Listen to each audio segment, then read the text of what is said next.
भारत के भूगोल से पूछे गए क्वेश्चन, दो क्वेश्चन मैं दिखाता हूँ आप लोगों के लिए।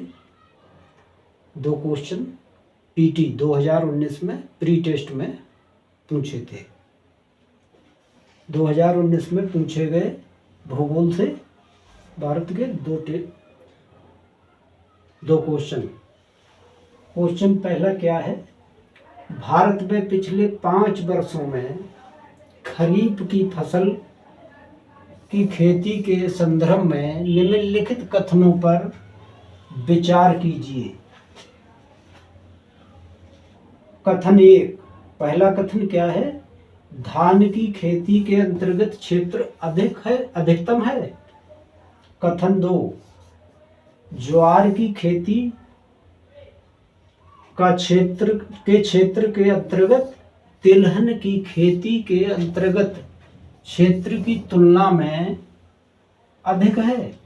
कथन 3, कपास की खेती का क्षेत्र गन्ने की खेती के क्षेत्र की तुलना में अधिक है।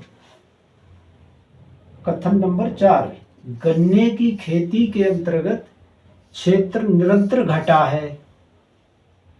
उपयुक्त कथनों में से कौन सा कथन सही है? ऑप्शन ए, केवल 1 और 3।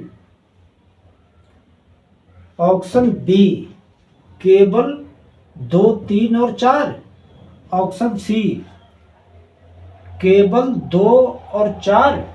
ऑप्शन डी, 1, 2, 3 और 4।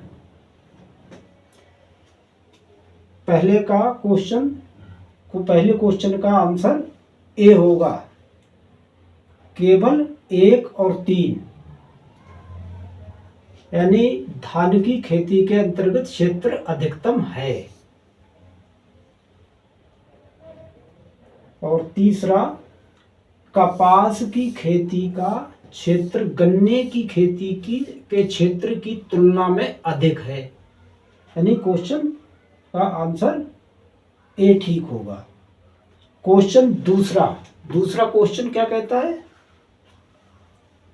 निम्नलिखित में से कौन सा देश पिछले 5 वर्षों के दौरान विश्व में चावल का सबसे बड़ा निर्यातक रहा है? तो इसका ऑप्शन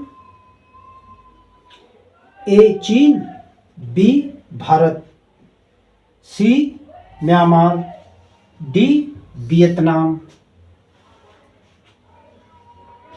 इसका बी ऑप्शन ठीक होगा, भारत।